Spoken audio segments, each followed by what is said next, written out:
नमस्कार. प्राध्यापक बीजी मागले, जागर टाइम्स मध्ये आपल्या सर्वांचं स्वागत. मित्रांनो, वेगळा विषय. मनोज जरांगे पाटलांना 288 जागा लढवण्यासाठी अनेक जण अत्यंत आग्रही आहेत. अर्थात काही जण चॅलेंज करतात लाडांच्या सारखे, पण बरेच जण लढवा लढवा लढवा, काय प्रेम आले उतूड हेच काही समजत नाही. जरांगे पाटलांनी सांगितले 29 ऑगस्ट या तारखे, आता ही तारीख जवळ आली, या तारखेला मी 288 जागा लढवायच्या का पाडायच्या याचा निर्णय घेणार. या निर्णयाची त्यांनी तयारी सुरू केलेली आहे. 288 जागांची माहिती मराठा आरक्षणाची इच्छुक सगळे म्हणजे मावळे म्हणू आपण त्यांना, हे जमा देखील करतायत. तयारी सुरू आहे जरांगे पाटलांच्या दृष्टीनं.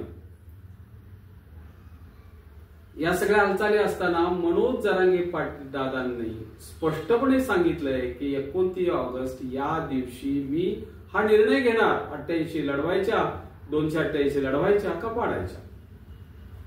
असं जरी असलं तरी अनेक मान्यवर वक्ते, अनेक मान्यवर नेते, काही पत्रकार, महायुतीतील काही घटक पक्षाचे आमदार, ओबीसी तथाकथित नेते, ओबीसी आरक्षण बचावासाठी बाहेर पडलेले माजी खासदार वंचित बहुजन आघाडीचे प्रमुख प्रकाश आंबेडकर साहेब, हाके सर, भुजबळ साहेब, या सगळ्यांनी मनोज जरांगे पाटलांना 288 जागावरती निवडणुका लढवाव्यात असा आग्रह धरलाय अप्रत्यक्षपणे.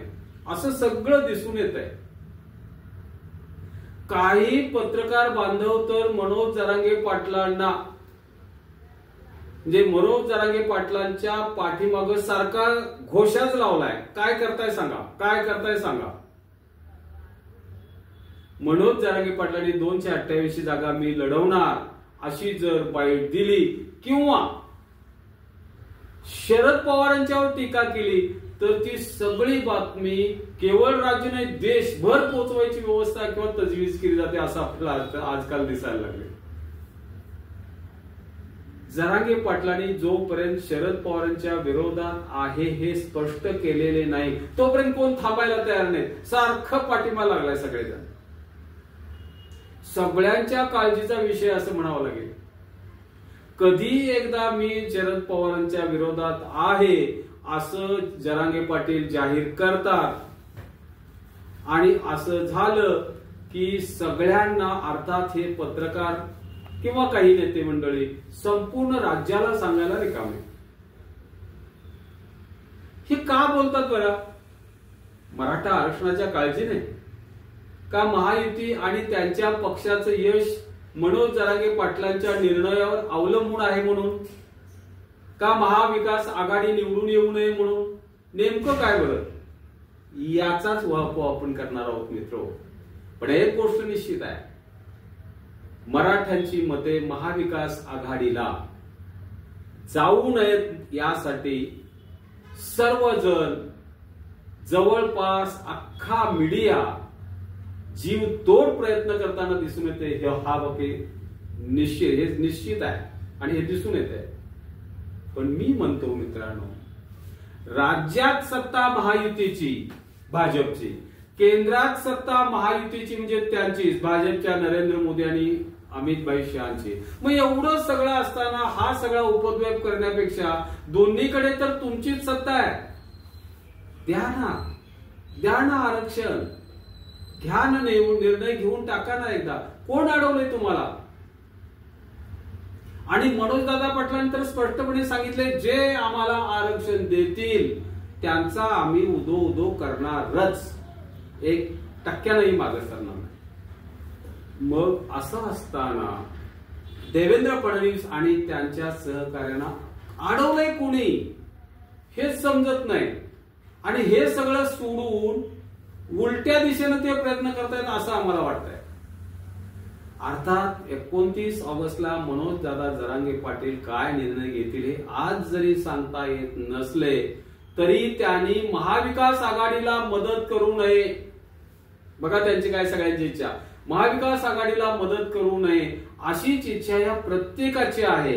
त्या दृष्टीने त्यांची 288 जागा लढवाव्यात अशी त्यांची उघड भूमिका आहे. हे मात्र लपून राहिलेलं नाही. गंमत आहे की नाही? अशा पद्धतीने मनोज दादांच्या निर्णयावर परिणाम होईल असं तुम्हाला वाटतंय? मला नाही वाटत. त्यांना घ्यायचा तो निर्णय निश्चित घेतील.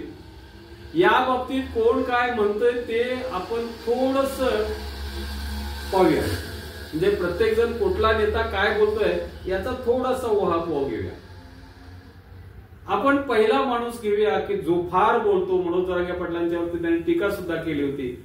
महायुतीचे आमदार, भाजपचे आमदार प्रसाद लाड, ते काय म्हणतात बरं? जरांगेंच्या अंगामध्ये हिम्मत असेल तर त्यांनी राज्यातील सर्वच्या सर्व 288 जागा लढवून दाखवाव्या. 14 ऑगस्ट 2024 रोजी ते म्हणाले.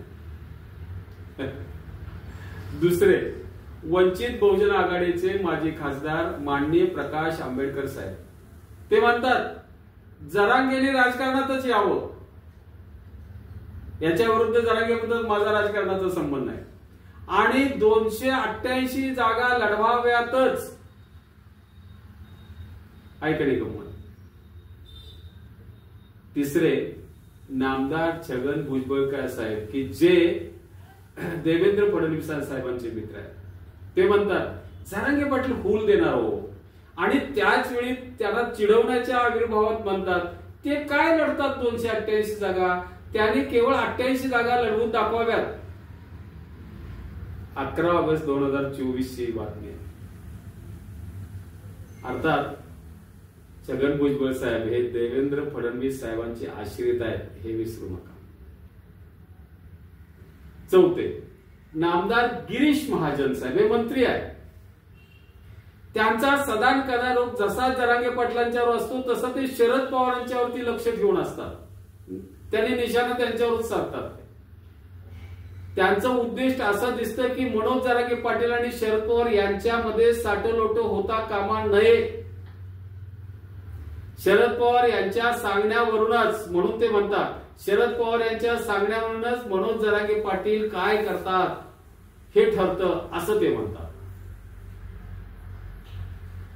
24 फेब्रुवारी 2024 रोजी ते थेट म्हणाले जरांगे पाटील शरद पवार गटाचे प्रवक्ते आहेत का? पाचवा नेता म्हणतो ओबीसी आरक्षण बचाव आंदोलनाचे हाके. मनोज जरांगे यांनी निवडणूक लढवावीच, म्हणजे त्यांच्या अंगी शरद पवारांना पाठिंबा आहे का नाही हे स्पष्ट होऊन जाऊ दे एकदा. मी तर म्हणतो, म्हणजे ते म्हणतात जरांगे पाटील एकही जागा लढवणार नाहीत आणि हिम्मत असल्यास त्यांनी ती लढवून दाखवाव्यात. अरे वा, या पद्धतीने मनोज जरांगे पाटलांना उचकावण्याचा प्रयत्न ते करतात. हे सगळं षडयंत्र आहे किंवा हे डावपेचाचा भाग आहे मित्र, असं मला वाटतं. आंबेडकर साहेब 2 पावलं पुढे जाऊन म्हणतात त्यांनी तर संपूर्ण महाराष्ट्राची यात्राच काढल्या, ठिकठिकाणी ते सभा घेत आहेत. ओबीसी बचाव, आरक्षण बचाव असं त्यांचा विषय आहे. या विषयाला धरून महाराष्ट्राचा त्यांनी जो दौरा केलाय त्या दौऱ्याच्या ठिकाणी प्रत्येक भाषणामध्ये ते स्पष्टपणे सांगतात ओबीसीने मराठा किंवा कुणब्यांना मतच देऊ नका. बघा, आंबेडकर साहेब म्हणतात ओबीसीने मराठा किंवा कुणब्यांना मतच देऊ नका. साधारणपणे हा आपला गोषवार आहे. असू देत, काय म्हणतायत हा भाग वेगळा. या सगळ्यांच्या डावपेचाचे किंवा रणनीतीचा अर्थ एकच आहे मला जो वाटतो तो म्हणजे मराठ्यांनी स्वतंत्र निवडणुका लढवाव्या. त्यांनी कोणत्याही परिस्थितीत महाविकास आघाडीला मदत करू नये. कारण सत्ताधारी भाजप हा त्या मराठ्यांना आरक्षण देणार नसल्यामुळं ते महाविकास आघाडीच्या आश्रयाला जातील अशी भीती त्यांना वाटते. मित्र, इतकी भीती जर मराठा आरक्षण योद्धा मनोज जरांगे पाटील आणि मराठ्यांच्या मताची आहे यांना, तर मराठ्यांना हैदराबाद गॅझेट, मुंबईचं गॅझेट, सातारा गॅझेट ही माहिती सगळी कायदेशीररित्या जमा करून त्यानुसार ती माहिती तपासून लोकांना कुणबी दाखले द्या ना, आणि त्यांना पद्धतशीरपणे कायदेशीरपणे ओबीसी प्रवर्गातून आपोआप आरक्षण मिळेल. पण हे न करता केवळ मतदान देऊ नका विरोधकांना, तुम्ही स्वतंत्र लढा, तुमची काय मतं असतील ती तुमची तुम्ही घ्या आणि आलात तर या, अशा या सुचवण्याला एवढे खुलचट आहेत मराठे. तुमच्या या सुचवण्याचा मनोज दादा जरांगे पाटलांच्यावर तुम्हाला वाटतंय परिणाम होणार आहे? माझ्या मते त्यांच्या निर्णयावर म्हणजे मनोज दादा जरांगे यांच्या निर्णयावर या तुमच्या सांगण्याचा काही एक परिणाम होणार नाही. त्यांनी ज्या पद्धतीने अभ्यास केलेला आहे, त्यांची जी मांडणी आहे, तो त्यांच्या स्वतःचा निर्णय घेतील, तो तुमच्या ह्या सांगण्याचा काही एक त्यांच्यावर परिणाम होईल असं मला वाटत नाही. धन्यवाद मित्रांनो. आजची सगळी वेगळी पोस्ट आपल्याला कशी वाटली हे कमेंट करून आवर्जून सांगा, आणि विनंती, लाईक, शेअर आणि सबस्क्राईब करा. नमस्कार.